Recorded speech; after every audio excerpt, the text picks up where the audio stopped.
الحمدللہ وسلام علی عبادہ الذین اصطفیٰ خصوصاً علی سید الرسل وخاتم الانبیاء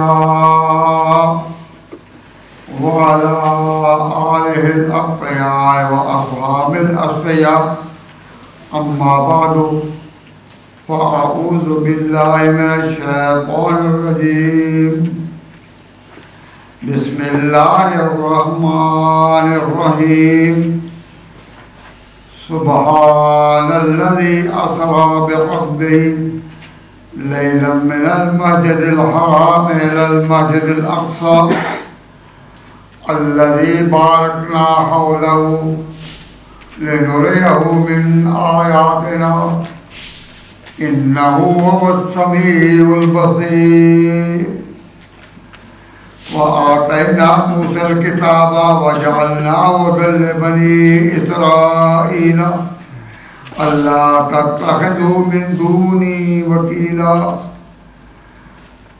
صدق الله مولانا العظيم.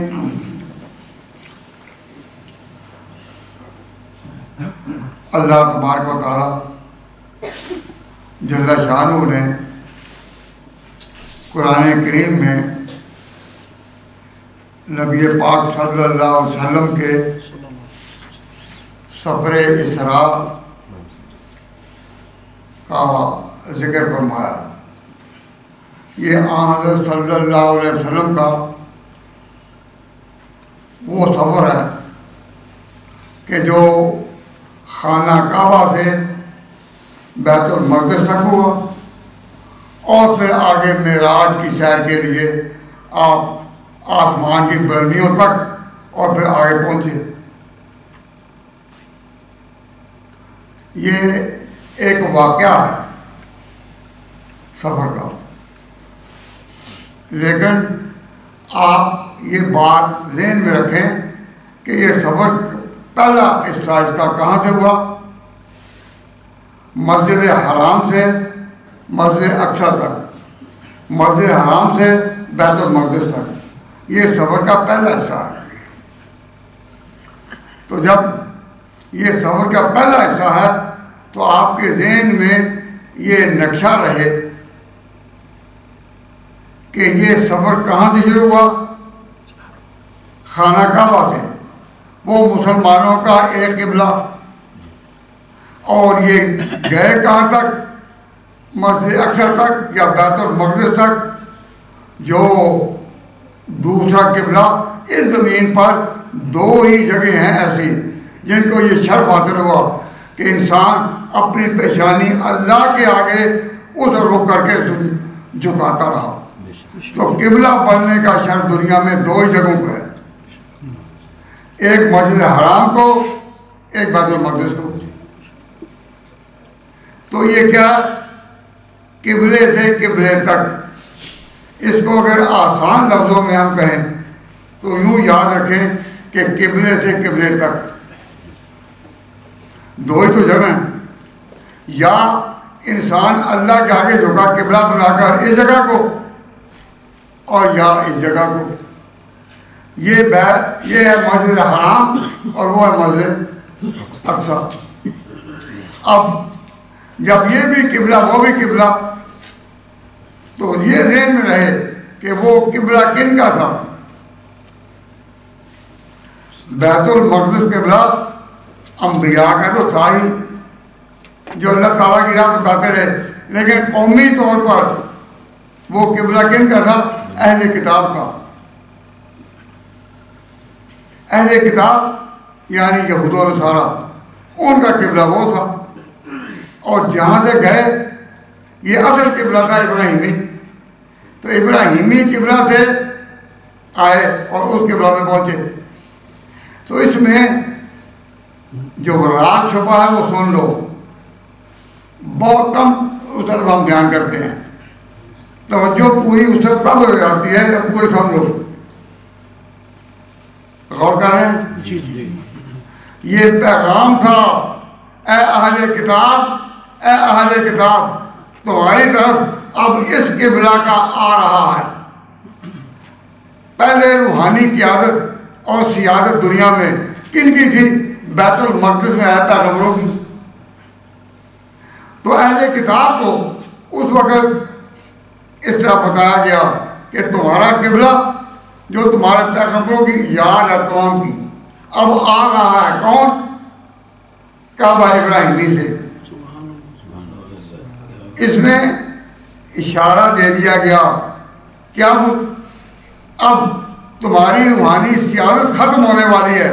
تم کو موقع دیا گیا ہے بہت، پیغمبروں پر پیغمبر آئے، کتابوں پر کتابیں اتری، لیکن تم نے اللہ کے احکام کی پرواہ نہ کی. اب آ رہا ہے، اب آ رہا ہے. کون آ رہا ہے؟ کعبہ ابراہیمی سے آخری پیغمبر. جب آ رہا ہے تو اب کے بعد پھر کس کا قیادت چلے گی؟ کس کی سرداری؟ وقت کا سردار کون آتا ہے؟ کس کی سرداری چلے گی؟ اس کی. کعبہ ابراہیمی کا وارث آ رہا ہے. تمہاری قیادت ختم، اب اس کی قیادت قائم ہوگی. تو یہ یہاں کی کہ اللہ تعالیٰ جس طرح قبلے کو قبلے سے بدلتا ہے، قوموں کو قوموں سے بدلتا ہے. پہلے قوم بنی اسرائیل تھی جو خدا کی نمائندہ تھی، خدا کی برکتوں اور سیادت انہیں کی طرف تھی. اب بتایا گیا اب تم سے یہ تاج چھین لیا جائے گا، اب آئے گا یہ اس پر. تو تبدیلی قبلہ کے پیچھے جو اسپرٹ ہے، اسپرٹ جو تاریخ ہے، وہ یاد رکھیں. وہ تاریخ کیا ہے؟ کہ تمہاری سیادت ختم اور اس کی سیادت کا آغاز ہوگا. تو نبی پاک صلی اللہ علیہ وسلم کا یہ سیر معراج ہے، وہ صرف ایک واقعہ نہیں. اللہ تعالیٰ بتاتے ہیں کہ ہم قوموں کو کس طرح قوموں سے بدلتے ہیں. کوئی قوم کہہ نہیں سکتی کہ میراث خدا بندی ہم تک ہے. اللہ تعالیٰ جب چاہے ہٹا دے، مٹا دے. اے بنی اسرائیل، تم جو اپنی تاریخ پر ناز کرتے ہو کہ اتنے پیغمبر آئے، پیغمبر بے شک وہاں بہت آئے، لیکن تم نے ان کے احکام کی پرواہ نہ کی. اب تمہارا وقت زوال آخری. اب آیا کعبہ ابراہیمی بنانے کو. کعبہ ابراہیمی کا وارث کون؟ محمد مصطفیٰ صلی اللہ علیہ وسلم. تو ذرا غور کرو، عربوں کی سیادت، عربوں کی سیادت، حضور یا مسلمانوں کی سیادت اور سرداری، اس کا آغاز اور بنو اسرائیل کی سیادت کا اختتام ہوگا. کہ تم جن پیغمبروں پر ناز کرتے ہو، اللہ تعالیٰ چاہے اب وہ بے شک دفن ہو چکے، بے شک دفن ہو چکے، لیکن اللہ تعالیٰ اپنی قدرت خاص سے ان سب کو حاضر کر دے گا. اس میں اس پیغمبر کے آنے پر وہ سب حاضر ہوں گے. اور حاضر بھی کس طرح کرے گا؟ کہ وہ پیچھے کھڑے ہوں گے مقتدی بن کر، اور یہ مکہ سے آنے والا امام ہوگا. اور ایک بڑی نماز ہوگی. وہ نماز کیا ہوگی؟ کہ اب تمام پہلے پیغمبروں کے بعد امام جو ہے وہ آ رہا ہے، مکے سے آیا ہے. اب قوم وہی اٹھے گی جو اس کی ہوگی. تو ظاہری طور پر تو یہ سیر ہے مسجد حرام سے مسجد اقصی تک، لیکن اللہ کس طرح قوموں کو قوموں سے بدلتا ہے یہ پیچھے. کوئی قوم یہ نہیں کہہ سکتی ہم خدا کے سگے ہیں یا وہ ہمارا سگا ہے. جو اس کے اللہ والے ہوں گے، جو اللہ والے ہوں گے، اللہ تبارک و تعالیٰ جل شانہ انہیں کو آگے کرتا ہے. تو اگر آپ میں کوئی اسٹوڈنٹ بیٹھے ہو اور سمجھنا چاہیں، وہ پوچھیں کہ معراج کی سگنیفیکنس کون ہے، کیا ہے معراج کی، تو یہ کہیں کہ بنی اسرائیل کی سیاسی قیادت، بنی اسرائیل کی جو اللہ تعالیٰ کا روحانی پوزیشن تھی، اس کے خاتمے کی رات، اس کے خاتمے کی رات اور محمد عربی کی سیادت کا تاج. یہ صرف ایک واقعہ نہیں، اس کے پیچھے ہی ہے. کیوں؟ یہ بات کہاں سے معلوم ہوئی؟ میں نے جو آپ کو کہا نا کہ مسجد حرام سے مسجد اقصی یہ سفر ہے پہلا، لیکن یہ کس کا تعلق ہے؟ قوم کی پچھلی تاریخ سے. تو وہ تاریخ سے تعلق کہاں سے معلوم ہوا؟ سنو، معراج کی آیت سے اگلی آیت پڑھو. اللہ تعالیٰ نے یہ جو فرمایا کہ یہ پیغمبر مسجد حرام سے مسجد اقصی تک تاکہ ہم اپنی قدرت کے نشان دکھائیں، اس کے لیے. تو اللہ تعالیٰ نے دوسری آیت میں یہ فرمایا وَآتَيْنَا مُوسَى الْكِتَابَ، ہم نے موسیٰ کو کتاب دی تھی. وَجَعَلْنَاهُ هُدًى لِبَنِي إِسْرَائِيلَ، اور ہم نے اس کو قوم بنی اسرائیل کا ہیڈ بنایا تھا. ہم نے اسے قوم بنی اسرائیل کا ہیڈ بنایا تھا. تو اللہ نے یہ واقعہ معراج کی پہلی آیت کے بعد دوسری آیت میں خود اعلان کر دیا کہ یہ معراج جو ہے اصل میں بنی اسرائیل کی سیاسی بزرگی کے خاتمہ کی آخری رات. ورنہ آیت کے اختتام پر وہ قصہ معراج کا یا آگے اور دہرایا جاتا کہ کیا کیا عجائب آپ نے دیکھے. وہ ہے نہیں، اس آیت کے ساتھ ہی اعلان کر دیا بنی اسرائیل کا. تو اسے بتایا کہ اس رات جب تم اس پر غور کرو تو پھر پہلی قوموں کا حشر دیکھو. فرمایا وَآتَيْنَا مُوسَى الْكِتَابَ، اور ہم نے موسیٰ کو کتاب دی تھی. وَجَعَلْنَاهُ، اور ہم نے بنایا تھا اسے، اس کتاب کو جو اس پیغمبر کو، کیا؟ ہدی لبنی اسرائیل، کہ بنی اسرائیل تمام قوم کے لیے ان کو بنایا تھا سردار. کس کو؟ موسیٰ کو یا تورات کو، دونوں ان کو بنایا تھا. اور پیغام کیا تھا؟ اللہ تتخذوا من دونی وکیلا، کہ تم نہ ٹھہرانا اللہ کے سوا کسی کو چار ساز. کوئی چار ساز نہیں، کوئی کار ساز نہیں، تمہارے کام بنانے والا کوئی نہیں مگر اللہ. یہ پیغام ہم نے دیا تھا. کن کو دیا تھا؟ موسیٰ کو. اللہ تتخذوا من دونی وکیلا، اللہ کے سوا کوئی بھی چار ساز نہیں، کوئی بھی کار ساز نہیں، کوئی بھی بنانے والا نہیں. یہ پیغام دیا تھا. کن کو دیا تھا؟ موسیٰ کو دیا تھا. اور آپ موسیٰ سے بھی پیچھے جاؤ، موسیٰ سے پیچھے جاؤ. تم کون ہو؟ تم ان کی اولاد ہو جو حضرت نوح علیہ السلام کے ساتھ کشتی میں تیرے تھے. جب پوری قوم نوح علیہ السلام کے خلاف ہو گئی اور اللہ تعالیٰ نے چاہا کہ اب یہ قوم جو ہے ساری کی ساری باغی ہو گئی ہے، ساری کی ساری باغی ہو گئی ہے. اب آئندہ وہی تیریں گے جو نوح کے ساتھ آپ کشتی بیٹھے ہیں. نوح علیہ السلام کے 3 بیٹے اس کشتی میں تھے، حام، سام اور یافس، 3 تھے. تو اب آئندہ ساری دنیا کن کی اولاد ہے؟ آئندہ ساری دنیا کن کی اولاد ہے؟ ان تینوں کی. جس طرح ساری دنیا اولاد آدم کی، ساری دنیا اولاد آدم کی، اسی طرح ساری دنیا اولاد ان تینوں کی، کیونکہ ان تینوں کے سوا کوئی نہیں بچا تھا.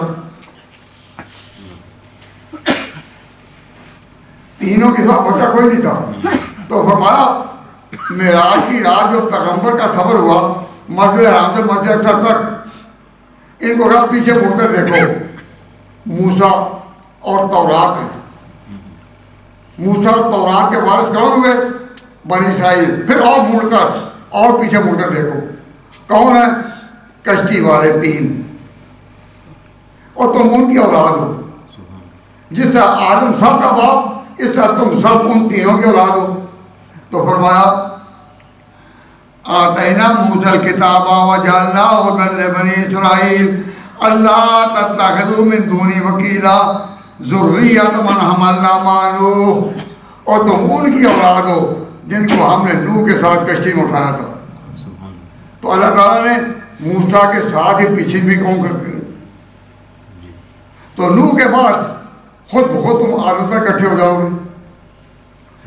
انسانی تاریخ کو اس طرح یاد رکھو، آدم،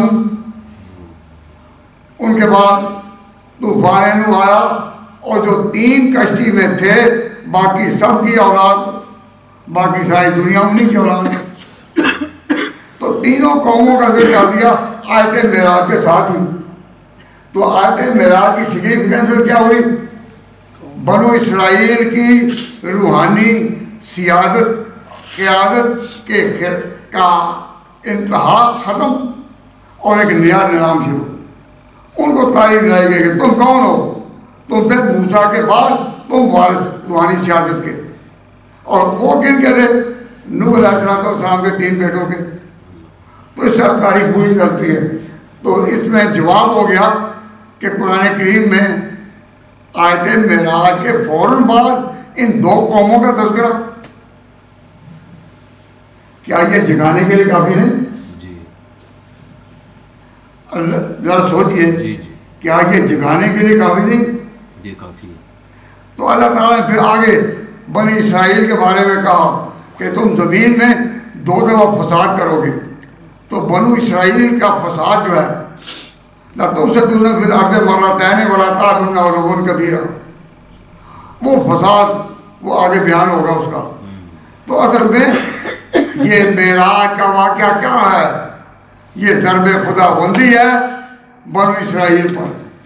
بنو اسرائیل کو اللہ نے بڑے انعام دیے، بڑی عزت دی، بڑی قدر دی، لیکن انہوں نے قدر نہیں کی۔ اللہ نے پھر کہا اب آ رہا ہے کون؟ مکہ والا ابراہیمی پیغمبر، ابراہیم کی بنا کا جو وارث آ رہا ہے۔ تو ان کو کھڑا کہاں کیا؟ آگے بیت المقدس میں۔ یہ سوال نہ کرو کہ وہ سارے پیغمبر کیسے لائے گئے، کیوں کہ مشکل کام ہے۔ وہ سارے پچھلے پیغمبر کہ کیسے لائے گئے، تم تعجب کرو گے کہ 1 لاکھ کے قریب کے پیغمبر وہ تو فوت ہو چکے تھے، لیکن وہ سارے کیسے لائے گئے؟ حیران نہ ہونا، کیوں؟ اس لیے کہ اللہ کے بارے میں پہلے عقیدہ اپنا تمہارا کیا ہے۔ اللہ کے بارے میں عقیدہ یہ ہے اللہ ہر کمزوری سے پاک ہے۔ اللہ ہر کمزوری، اس لیے انسانوں کے متعلق کہو کہ یہ ایک من اٹھا سکتا ہے، ایک من 2 من نہیں اٹھا سکتا، کمزور ہے۔ ایک من اٹھانے کا ہمت ہے، اب دوسرا تو یہ کمزوری ہے جی۔ بھائی مجھے بھوک لگی ہوئی ہے، میں اٹھ نہیں سکتا، تو میں ایک کھانا نہ کھانے کا محتاج، یہ میری کمزوری ہے نا۔ بھائی مجھے پیاس لگی ہے، تو یہ کیا ہے؟ کمزوری ہے۔ اچھا بھائی آپ ختم کرتے ہیں، مجھے نیند آئی ہے، تو نیند کیا ہے؟ کمزوری۔ نیند کمزوری، بھوک کمزوری، پیاس کمزوری، اور کمزوری یہ بھی کمزوری ہے۔ تو تم جو کہتے ہو کہ پیغمبر اس طرح کیسے آئے ہوں گے وہاں مسجد میں، تو پہلے عقیدہ درست کرو، کیا؟ سبحان الذی، پاک ہے ہر کمزوری سے۔ تو جب تک خدا کے بارے میں صحیح عقیدے نہیں ہوں گے تم آگے سمجھو گے نہیں۔ بے شک آپ کوئی سوال کر سکتا ہے کہ خدا کیسے ان کو کھڑا لے آیا؟ کیوں؟ ہر کمزوری سے پاک ہے۔ بے شک یہ بنیادی عقیدہ ہے۔ کیا بنیادی عقیدہ کیا ہے؟ کہ خدا ہر کمزوری سے پاک ہے، اور تمہاری نماز ہی نہیں شروع ہوتی اس کے بغیر۔ پہلے سبحانک اللہم و بحمدک، نماز کہاں شروع ہوتی ہے؟ تو نماز بھی اس کی جس کا یہ عقیدہ کہ اللہ تعالیٰ ہر کمزوری سے پاک ہے۔ معراج پر بھی اسی کا عقیدہ جو کہ اللہ ہر کمزوری سے پاک ہے۔ سبحان الذی، پاک ہے وہ ذات جو لے گیا۔ تو جو ہر کمزوری سے پاک ہو، تو اس میں ایک مسئلہ آتا ہے اللہ تعالیٰ کی صفات کا، ہر کمزوری سے پاک ہے. تو مسلمانوں کے عقیدے کی بنا جو ہے وہ ہے کہ ہر کمزوری سے اللہ پاک ہے. تو یہ اللہ تعالیٰ کی صفات کا مسئلہ شروع ہوا. تو میں آج یہ چاہتا تھا کہ میں اس مسئلے کو صفات خداوندی کے مسئلے کو کچھ بیان کر دوں تاکہ ذرا سمجھنے میں آسانی رہے. تو معراج کا واقعہ تو آگے بنو اسرائیل کے فسادات آگے وہ ذکر ہوں گے، لیکن صفات خداوندی کے بارے میں آپ کچھ بیسک معلومات جو مسلمان کو ہونے چاہیے، اگر اس میں دلچسپی لیں، اپنے عقیدے کو درست کریں تو میں بیان کر دوں. جو وعدہ کرتے ہیں کہ میری بات زبانی یاد رکھے، میں 4 لفظ بولوں گا، 4 لفظ، اور آپ سے عہد لیتا ہوں کہ 4 لفظ ہر شخص زبانی یاد رکھے بس. انشاءاللہ آپ کو بہت نور ملے گا، آپ دلوں میں ایک سرور محسوس کریں گے. ابھی وہ لفظ نہیں میں استعمال کرتا، لیکن بات توجہ دلاتا ہوں. بسم اللہ الرحمن الرحیم. اے اللہ بیان کی توفیق عطا فرما، اور یاد رکھنے کی ہمت عطا فرما، اور عقیدے دہرانے کی توفیق عطا فرما، اور جو دور دور سے قرآن کریم کو سمجھنے آئے، پڑھنے آئے، ان کو ان کے لیے حفظ جان بنا دیں. بالکل توجہ کے ساتھ. کوئی ساتھی ذرا اونگ رہا ہو تو ذرا ہلا دیں، ذرا، یعنی ہلانے کا معنی یہ نہیں کہ ان کو بگا دیں، نہیں، جگا دیں. جگانا اور بات ہے، بگانا اور بات ہے.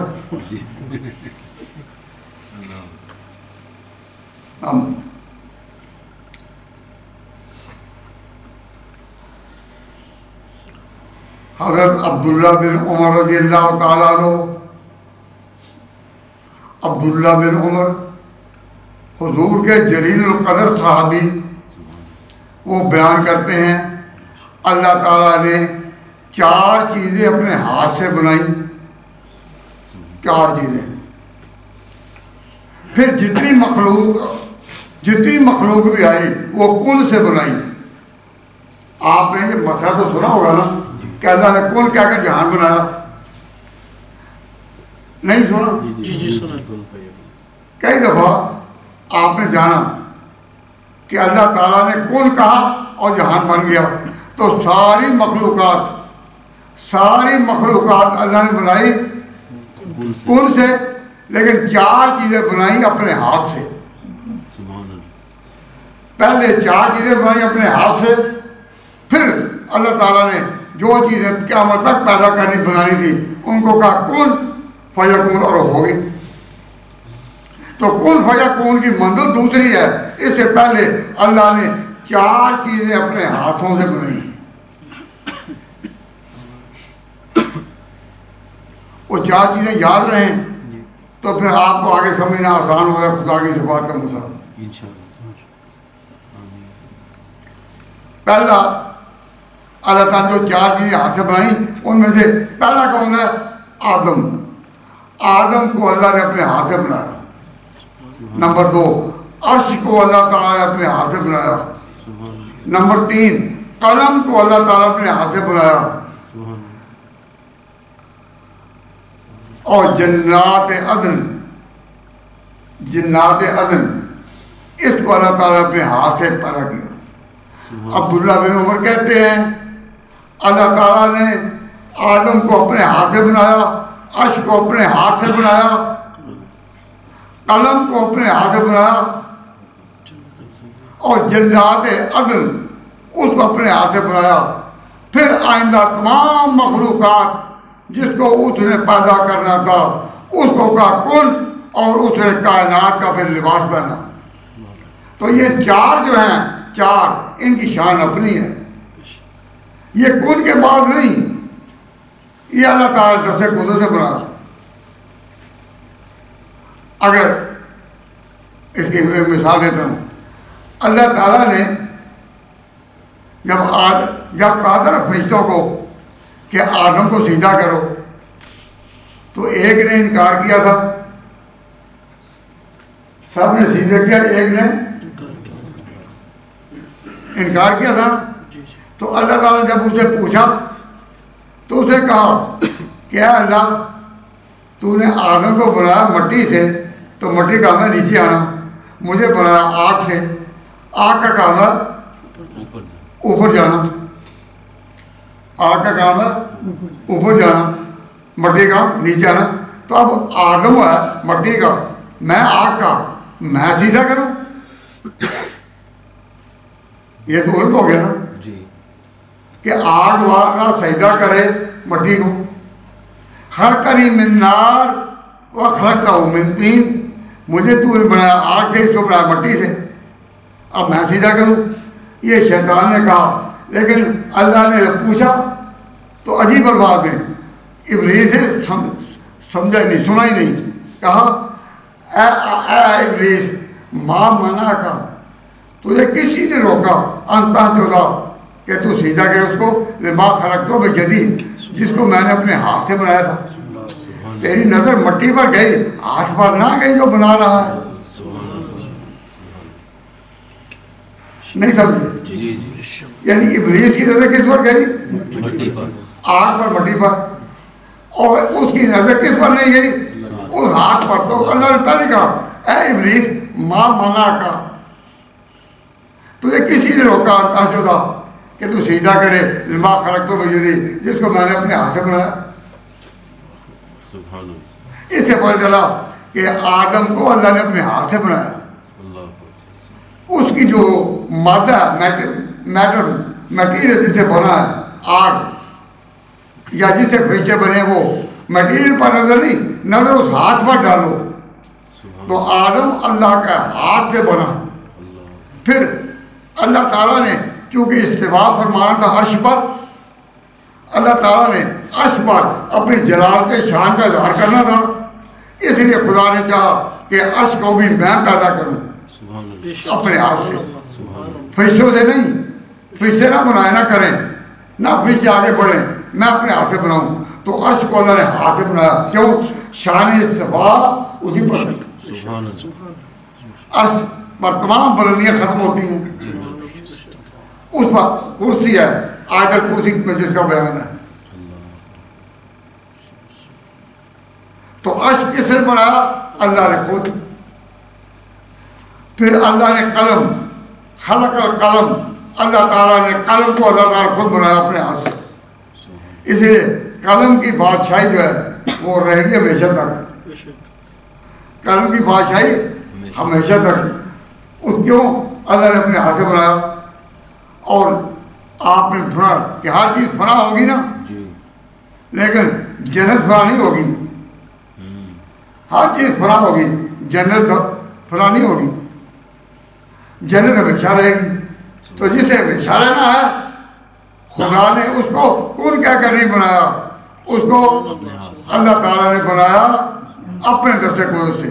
تو چار چیزیں ہیں جو اللہ نے اپنے دست قدرت سے بنائی. کیا؟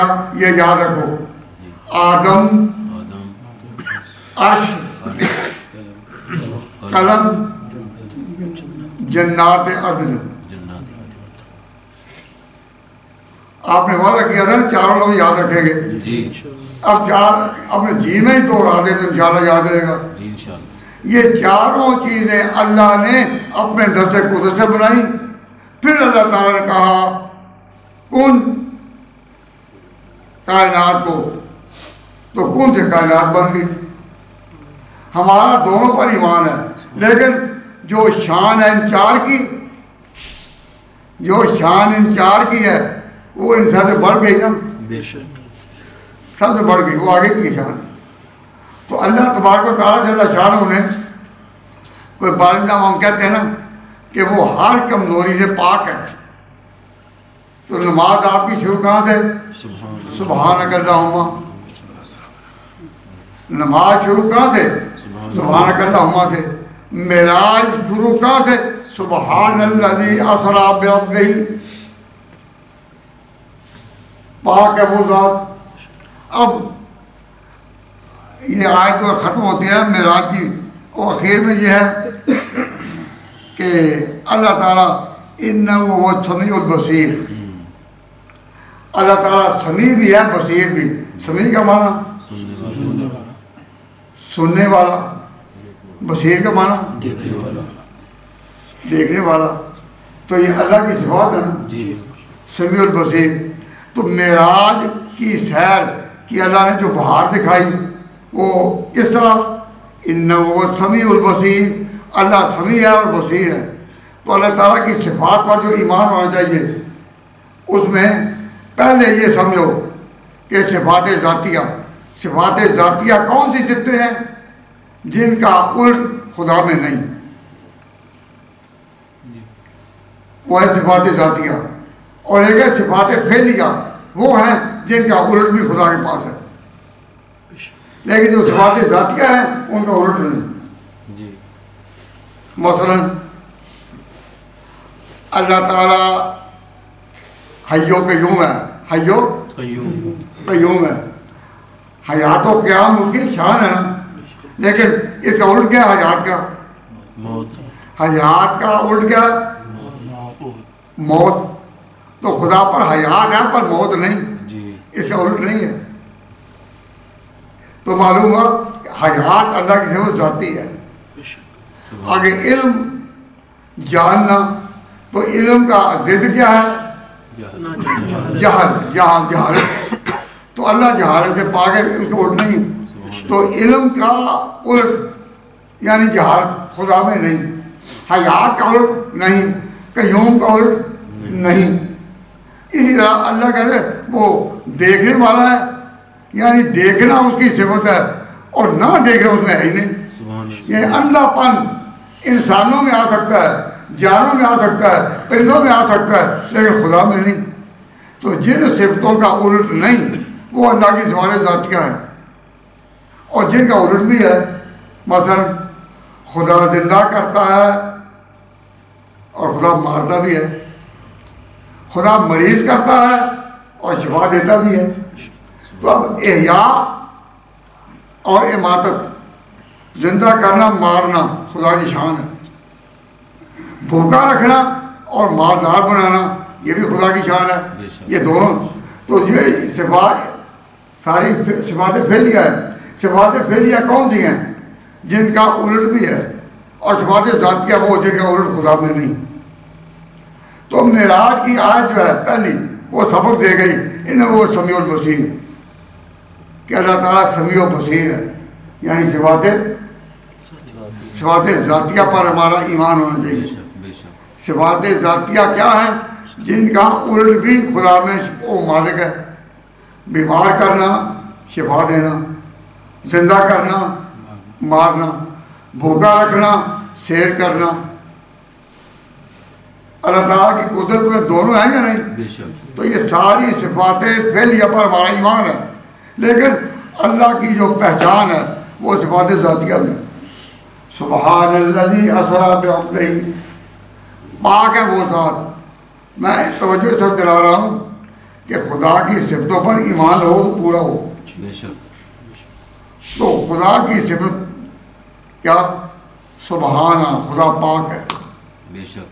تو اس کی پاکی کے گن گاؤ، اس کی پاکی کے نغمے گاؤ کہ وہ پاک ہے. اور اس کا حاصل کیا؟ کہ ہر کمزوری سے اگر وہ تمام پیغمبروں کو بیت المقدس میں جمع کر دے اور محمد مصطفیٰ کو ان کی امام پر کھڑا کر دے تو کبھی نہ سوچو کہ کس طرح آگے وہ پیغمبر. وہ پیغمبر آئے نہیں، لائے گئے. وہ پیغمبر آئے نہیں، اگر فکر لائے گئے. تو لانے والا ہر کمزوری سے پاک. پیغمبر عربی مکہ سے آیا نہیں، لایا گیا. لانے والا کون؟ اللہ، اور وہ اسرا بعبدہ، وہ پاک ہے کمزوری سے۔ بے شک حضور صلی اللہ علیہ وسلم نے یہ نہیں کہا کہ میں معراج میں اوپر گیا، سبحان اللہ، جب کہا مجھے اللہ لے گیا۔ بے شک یعنی معراج کا عقیدہ حضور نے اپنی طرف منسوخ کیا یا اللہ کی طرف؟ اللہ کی طرف۔ اللہ کی طرف کہ اللہ لے گیا۔ وہ رات جسے مجھے لے جایا گیا بے شک اور تو سما مجھے لے جایا گیا۔ تو معراج ایک ایسی چیز ہے کہ جس میں یہ بات سکھائی گئی کہ پیغمبر جو ہیں ان کے بارے میں سمجھنا کہ وہ خود طاقت رکھتے ہیں، نہیں، اللہ لے گیا۔ بے شک سب سے بڑی شان معراج میں ظاہر ہوئی۔ تو نبی پاک صلی اللہ علیہ وسلم نے یہ نہیں کہا کہ میں گیا، اور جو لوگ یہ سمجھتے ہیں کہتے پھر گئے کہ نہیں، پھر اوپر گئے کہ نہیں۔ قرآن کی اسی تردید کرتا ہے کہ کہتا ہے نہیں، اللہ لے گیا۔ بے شک اب ایمان میں اور شرک میں کتنا فاصلہ ہے؟ ساتھ ساتھ کہتے ہیں وہ گئے خود تو یہ شرک ہوگا، بے شک اور اللہ لے گیا یہ ایمان ہوگا۔ تو ایمان اور کفر اس طرح بالکل ساتھ ساتھ دو لہریں ہیں، برابر چل رہی ہیں۔ ذرا سا پھسلو تو کفر و شرک، اور ذرا سا سمجھو تو توحید اور نور۔ سبحان اللہ، ماشاء اللہ۔ واقعہ صحیح ہوتا ہے لیکن سمجھ غلط ہے۔ جو سمجھیں کہ پیغمبر خود اس کا طاقت کے پاس، بے شک مثلا جی حضرت ہمارے نبی پاک صلی اللہ علیہ وسلم کا ایک معجزہ ہے، میں معجزہ تو کئی ہیں، مجھے معجزہ یاد آیا، امام مالک نے اس کا روایت کیا موطا میں کہ ایک دفعہ پانی نہیں تھا اور صحابہ نے وضو کرنا تھا، تو ایک برتن میں حضور صلی اللہ علیہ وسلم نے اپنا ہاتھ رکھا تو ہاتھوں سے فوارہ، انگلیوں میں پانی کے فوارے شروع ہوئے، تو 300 آدمیوں نے اس انگلیوں کے فواروں کے پانی سے وضو کیا، سبحان اللہ، اور صحابہ دیکھ رہے ہیں انگلیاں۔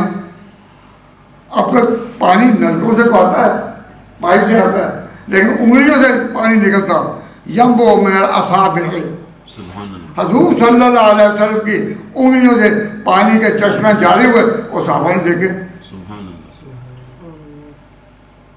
اب اگر کوئی یہ سمجھے کہ یہ حضور خود پانی انگلیوں سے نکال رہے تھے، یہ شرک ہوگا، جب کہ یہ اللہ کا فعل ہے پھر یہ ایمان ہوگا۔ بے شک بے شک، اس لیے معجزات میں پہلا جز ایمان کا یہ ہے کہ اس کو اللہ کی قدرت سمجھو۔ بے شک حضور معراج پر گئے، اللہ کی شان تھے، اللہ نے قدرت دی، اللہ نے طاقت دی، اللہ لے گیا۔ حضور کی انگلیوں سے پانی کا چشمہ بہا، اللہ تعالیٰ نے بہایا، اور انگلیوں کی شان ظاہر ہوئی کہ یہ پیغمبر پر معجزہ۔ موسیٰ علیہ السلام اپنی لاٹھی پھینکتے تو وہ سانپ بن جاتی، جادوگر سارے ڈرتے، تو لاٹھی پھینکنا موسیٰ کا اور اس کو زندگی دینا اللہ کا۔ بے شک تو ایمان میں اور شرک میں بہت ہو ساتھ ساتھ۔ اگر اللہ کا خوف ہو انہی چیزوں سے ایمان ملتا ہے، اور انسان بے حیا ہو جائے کہا کہ پھر گئے یا نہیں، پھر آسمانوں پر گئے یا نہیں، تو قوم میں شرک پھیلانا، بالکل، قوم میں شرک پھیلانا، یہ کوئی طریقہ ہے؟ اب میں نے جو آپ کے سامنے بیان کیا، اس میں ہم نے اللہ اور رسول دونوں کو مانا یا نہیں؟ بے شک تو ہم پیغمبروں کو بھی مانا ہے، لیکن ہم نے الحمدللہ کہا کہ پاک ہر کمزوری سے وہی ایک ہے۔ بے شک بے شک، سبحان الذی اسریٰ بعبدہ، پاک ہے کون؟ اللہ، جو لے گیا اپنے بندے کو۔ تو حضور کو یہ نہیں کہا اپنے رسول کو، حالانکہ وہ رسول بھی تھے، جی بالکل لیکن رسول کے لفظ میں اتنی عاجزی نہیں جتنی بندے میں آئی. تو حضور کو جو آخری درجہ تھا نا بندگی کا، آخری درجہ عاجزی کا، حضور کو آخری درجہ عاجزی کا تھا، وہ ذکر کیا. اللہ تعالیٰ یہ بھی تو کہہ سکتے ہیں نا، اللہ پاک ہے جو لے گیا اپنے رسول کو، تو رسول کا لفظ بڑا شان کا، یہ نہیں ذکر کیا. کہا اپنے بندے کو، بندے کا لفظ عاجزی کا. بندہ جھکتا ہے، عاجزی ہوتی ہے تو اللہ تعالیٰ اس کو بھی اٹھاتا ہے. تو حضور کی سب سے بڑی شان جو ہے وہ یہ ہوتی ہے عاجزی میں. حضور اللہ کے پیغمبر ہیں لیکن اپنا ماتھا اللہ کے آگے زمین پر رکھتے تھے یا نہیں؟ جی بالکل. تو اس کا معنی یہ ہے کہ حضور صلی اللہ علیہ وسلم کو اللہ کی کبریائی کا اقرار احساس تبھی ہوتا جب اپنی پیشانی مبارک کو زمین پر رکھتے تھے. اللہ کی وہ شان کہ پیغمبر بھی اس کے آگے جھکتے ہیں، پیغمبر بھی اس کے آگے جھکتے ہیں. تو میں اس بات ایک دفعہ کرتا ہوں، آپ کو بتاتا ہوں کہ اللہ کی صفات پر ایمان ہونا چاہیے اور یہ سمجھنا چاہیے کہ ایمان اور شرک ساتھ ساتھ، حق اور باطل ساتھ ساتھ. مرج البحرین یلتقیان، اللہ تعالیٰ دو سمندروں کو ملاتا ہے جو چلتے ہیں، مگر مجال ہے کہ یہ اس میں مل جائے اس میں. مرج البحرین یلتقیان بینہما برزخ لا یبغیان فبأی آلاء ربکما تکذبان. تو معراج کے اس واقعہ میں اللہ کی قدرتوں کو، اللہ کی شانوں کو پہچانو. فرمایا سبحان الذی، پاک ہے وہ ذات، اسرا جو لے گیا، جس نے سیر کرائی، بعبدہ اپنے بندے کو، بندے کو. تو بندگی بڑی شے ہے، بندگی بڑی شے ہے جس کو نصیب ہو جائے، بندگی بڑی شے ہے جس کو نصیب ہو جائے. میری استادگی بھی میرے حق میں اس کی رحمت تھی کہ گرتے گرتے بھی میں نے لیا دامن تھام اس کا.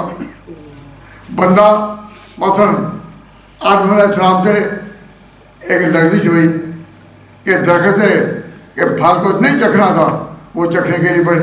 اللہ نے جب کہا تو فوراً حضرت آدم جھکے، میری غلطی میری استادگی بھی میرے حق میں اس کی رحمت تھی کہ گرتے گرتے بھی میں نے لیا دامن تھام اس کا. تو بندے کی شان ہی یہی ہے کہ جب گرے فوراً اپنی بندگی کا اقرار کرے، پھر دیکھو اللہ کی رحمت برستی ہے یا نہیں. سبحان الذی اسریٰ بعبدہ لیلا، رات کے ایک حصے میں سیر کرائی، من المسجد الحرام من المسجد الاقصیٰ، من المسجد الحرام من المسجد الاقصیٰ، مسجد حرام سے مسجد اقصیٰ تک. یہ زمینی حصہ ہے اور آگے ہے آسمانی حصہ جو ہے وہ آگے شروع ہوتا ہے مسجد اقصیٰ کے پاس. جی. اور جو پہلا حصہ ہے اس میں تھوڑا ہم اپنی قدرت کے نشان دکھائیں. تو قدرت کے نشان کہاں کہ زمین کے، زمین میں قدرت کے نشان دیکھیے. حضور فرماتے ہیں کہ مجھے ایک جانور میرے پاس لایا گیا، تقریباً اس سائز کا تھا، وہ براق، اس پر مجھے بٹھایا گیا اور وہ جانور اس طرح اڑتا تھا کہ جہاں نظر پڑتی ہے حد نظر وہاں اس کا قدم پڑتا تھا. یعنی براق کا قدم کہاں پڑتا؟ جہاں ان کی نظر پڑتی. عجیب ہے، خدا اپنی قدرت کے نشان دکھا رہا ہے اور عجیب شان لہرا رہا ہے، ہاں عجیب شان دکھا رہا ہے کہ جہاں حضور کی نظر پڑے وہاں اس کا قدم پڑتا آگے. اور حضور دیکھ رہے ہیں اور رات کے ایک حصے کے اندر ہی وہ مسجد اقصیٰ پہنچ گئے. اور جب حضور صلی اللہ علیہ وسلم گئے تو کیا ان کی آنکھیں وہ نظارے رستے کے نہیں کیے، آپ نے رستے کے درخت بھی دیکھے، نخلستان دیکھے، نقشے دیکھے سارے. اب حضور صلی اللہ علیہ وسلم نے یہ تو دیکھے وہ واقعات تھے، کوئی خواب نہیں، نہیں، وہ خواب نہیں، کوئی خیال نہیں، وہ واقعات دیکھے تھے۔ اور پھر جب مسجد اقصی میں گئے تو وہاں سارے پچھلے پیغمبر اللہ نے حاضر کیے ہوئے تھے، وہ حضور نے دیکھے یا نہیں؟ دیکھیں تو آپ بتائیں کہ جو فوت ہو گئے ہیں وہ کہاں کے رہنے والے ہیں؟ عالم برزخ، جو فوت ہو گئے ہیں وہ مٹے نہیں، وہ اگلے جہان میں رہتے ہیں، وہ جہان کا نام ہے برزخ۔ کیا نام ہے؟ برزخ، برزخ۔ تو جو حضور کے پیچھے کھڑے تھے وہ کون تھے؟ عالم برزخ کے آئے ہوئے۔ سبحان اللہ، اور حضور کون تھے؟ عالم دنیا کے، اللہ، مکہ سے آئے، مکہ دنیا میں ہے، برزخ میں تو نہیں، کوئی اور جہان تو نہیں۔ نہیں، تو اب جب سے دنیا بنی ہے عالم برزخ کے مسافر اور دنیا کے کبھی اکٹھے ہوئے؟ نہیں، کبھی ملاقاتیں ہوئی؟ اور مر کر تو ہو جائیں گی لیکن کبھی دنیا میں ہوئی ہے؟ نہیں، جب سے خدا نے کائنات کی سب بچھائی اور یہ دنیا بنائی، برزخ اور دنیا والے کبھی آپس میں نہیں، ملے تو اس رات جو معراج کی رات ہے، سبحان اللہ، اور ملے بھی مسجد اقصی میں، سبحان اللہ، ملے بھی مسجد اقسم اقصی میں۔ تو وہاں سارے نبیوں کی لائن لگی تھی یا نہیں؟ لگی ہوئی تھی، لگی تھی نا؟ جی، اگر کبھی وقت میسر ہونا تو قادیانیوں سے کبھی پوچھو کہ معراج کی رات جب وہاں لائن لگی تھی اس لائن میں ڈھونڈو کہیں غلام احمد کھڑا ہے، لا حول ولا قوة، وہ ڈھونڈتے تھک جائیں گے، بے شک، بے شک، ان کی آنکھیں بہہ جائیں گی مگر دکھا نہیں سکیں گے یہ۔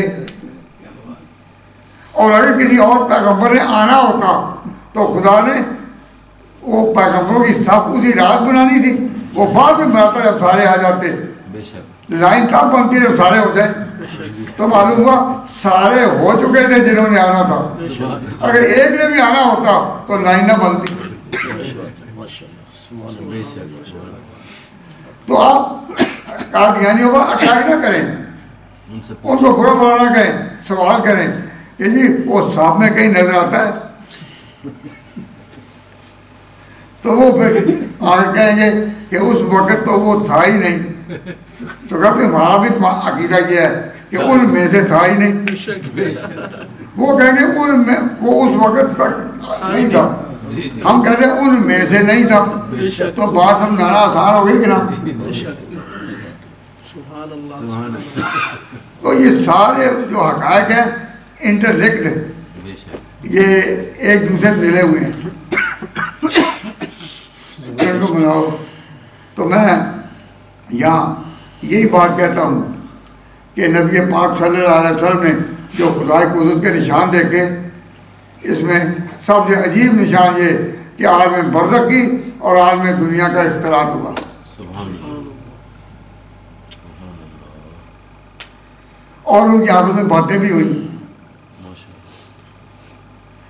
اور ایک عجیب بات ہے کہ سارے پیغمبر جو آئے تو جو آسمانوں پر اٹھایا ہوا تھا وہ بھی آیا، آسمانوں پر اٹھایا ہوا کون ہے؟ عیسیٰ بن مریم، وہ بھی عالم دنیا کا ہے، ابھی اس پر موت نہیں آئی۔ اللہ، سبحان اللہ، تو جب ہم کہتے ہیں کہ عالم دنیا اور عالم آخرت کے مسافر ملے تو حضور کے ساتھ پھر دوسرا کون آتا ہے؟ عیسیٰ بن مریم۔ عیسیٰ بن مریم بھی جب آئے اس رات اللہ کی قدرت سے، پھر دوبارہ اٹھایا گئے آسمانوں پر ہی۔ جی، تو حدیث میں آتا ہے کہ ان دونوں کی آپس میں الگ ملاقات بھی ہوئی، سبحان اللہ، عجیب منظر ہوگا حضور کی اور عیسیٰ بن مریم کی۔ سبحان اللہ، اور عیسیٰ بن مریم نے بتایا کہ مجھے قیامت سے پہلے پھر آنا ہے۔ اب وہ کیا باتیں تھیں، وہ کیا راز و نیاز تھا، اس کی بھی تفصیل ہے، ہم اس کی بحث میں نہیں جاتے، جی، لیکن ایمان رکھو کہ یہ واقعہ معراج کوئی معمولی واقعہ نہیں ہے، بے شک، تو اس میں پہلے مسئلہ جو ہے اللہ کی صفات کا میں نے عرض کیا، وہ ذہن میں رہے. جی پھر اللہ تعالیٰ کی قدرت، تو آپ نے یہ سنا ہوگا نا کہ یہ معراج کی آیت کہاں شروع ہوتی ہے؟ سبحان اللہ سبحان اللہ. معراج کی آیت کہاں شروع ہوتی ہے؟ سبحان سے. تو آپ نے کئی دفعہ سنا ہوگا نا کہ الصلاۃ معراج المومنین، کہ نماز مومنوں کا معراج ہے. آپ ہر نماز سے پہلے سبحان اللہ پڑھتے ہیں یا نہیں؟ بالکل پڑھتے ہیں. تو اب ربط معلوم ہو گیا اس حدیث کا. سبحان اللہ. سبحان اللہ جی. اب اس بات کو پیش نظر رکھیے کہ اللہ تعالیٰ جس طرح قبلے کو قبلے سے بدلتا ہے، قوموں کو قوموں سے بدلتا ہے. بنی اسرائیل کی بجائے پھر کون سی قوم آئی؟ امت محمد. کون سی قوم آئی؟ مسلمانوں کی امت محمدیہ. اب امت محمدیہ میں اور بنو اسرائیل میں ایک دشمنی کا احساس کہ اب ہماری بجائے یہ آئے ہیں. اس لیے مسلمانوں کے ساتھ اتنی رقابت، اتنی مخالفت کسی کی نہیں جتنی اہل کتاب کی ہے، کہ وہ سمجھتے ہیں کہ ہماری وراثت انہوں نے پائی اور ہماری تاریخ میں اور ان کی تاریخ میں کامن بیک گراؤنڈ بھی ہے. تو کامن بیک گراؤنڈ کے واقعات بہت ہیں. اب یہ بتائیے، اس پر میں بات ختم کرتا ہوں. ہمت نہیں ہے کہ میں بات کو آگے لے جاؤں ٹھیک اس بات پر جی. کہ اللہ تبارک و تعالیٰ جل شانہ نے، اللہ تعالیٰ جل شانہ نے جو قوم کو قوم سے بدلا، اور ان کی شان ہے کہ قوموں کو قوموں سے بدلتا ہے.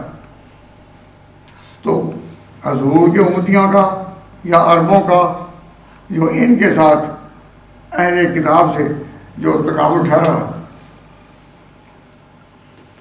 اس میں ایک نقطہ سب حضرات یاد رکھیں. اور میں یہ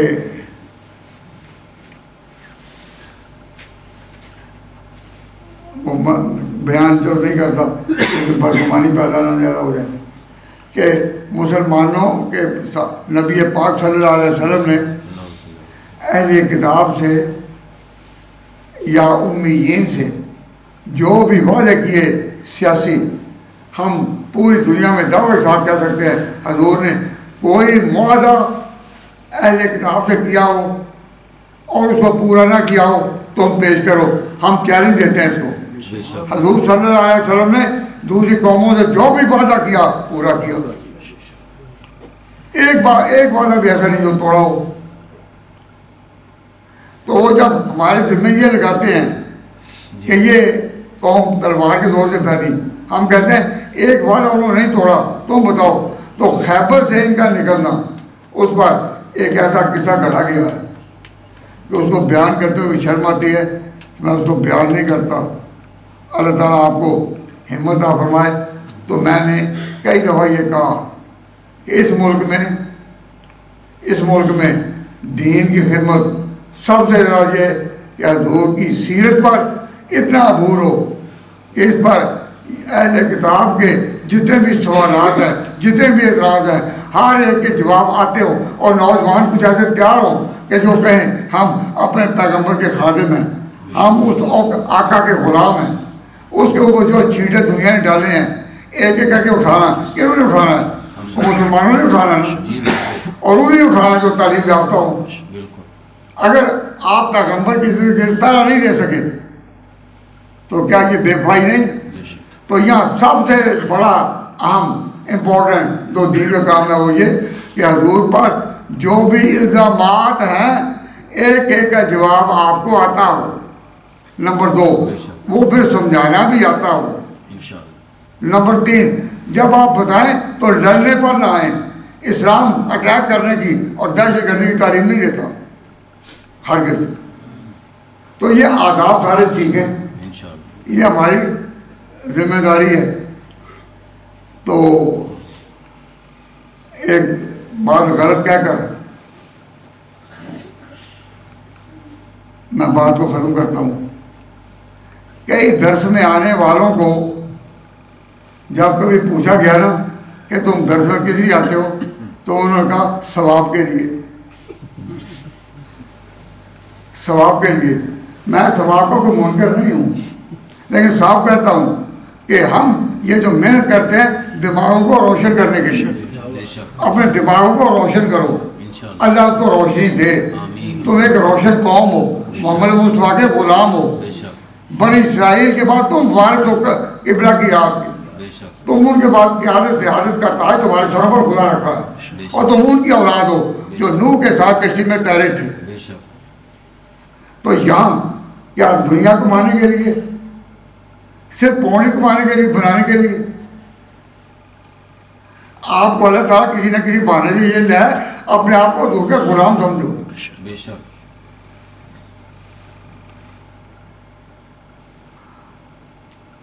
تو یہ کہنا کہ وعدوں کی مدد میں جاؤ ثواب کے لیے، ثواب ہوگا.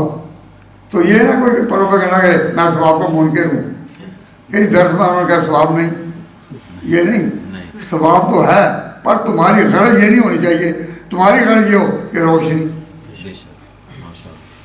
اللہ تعالیٰ روشنی دے اور روشنی میں رکھے، روشنی دے اور روشنی میں رکھے. تو یہ پہلو بتاتے ہیں کہ معراج کی رات کی خصوصیت کیا ہے کہ بنی اسرائیل کے سروں سے سیادت، قیادت، رہنمائی کا تاج اٹھا لیا گیا اور امت محمدیہ پر وہ رکھ دیا گیا. اس تاج کی چمک دیکھنی تھی، اس رات کی چمک دیکھنی ہے تو حضرت عمر کو دیکھو، کیا وہ ساری چمکی آئیں یا نہیں. اس کو دیکھو، حضرت ابوبکر کو دیکھو، تو پھر آپ کو چمکی سے دکھائی دیں گی جس سے آپ کو پتہ ہے آپ چھت کے نیچے بیٹھے ہیں، یہ روشنی آ رہی ہے. لیکن چمک ملے گی تو وہاں سے ملے گی، وہاں سے ملے گی. یہ یہاں کیسے، یہاں نہیں میں کہ یہاں کو پوچھے چمکا سے ملے گی. شبرات آئے گی تو موم بتی جلائیں گے، موم بتیوں میں ملے گی. وہ مالینا ربنا تقبل منا انک انت السمیع العلیم وتب علینا انک انت التواب الرحیم. اے پروردگار، یہاں جو نوجوان آئے اور انہوں نے دل میں عقیدے کا اظہار کیا، اقرار کیا ہم حضور کے غلام ہیں، یا اللہ ہماری محنت کو، ہماری عزتوں کو، ہمارے علم کو، ہماری جد و جہد کو حضور کی غلامی میں قبول کر لیں. حضور کی غلامی کی توفیق عطا فرما، اس کے مطابق چلنے کی توفیق عطا فرما، ہمارے گناہ معاف فرما، سمجھنے کی توفیق فرما. یا اللہ قرآن کا نور ہمارے دلوں میں اتار دے. وصلی اللہ تعالیٰ علی خیر خلقہ محمد و آلہ و صحبہ اجمعین برحمتک یا رب.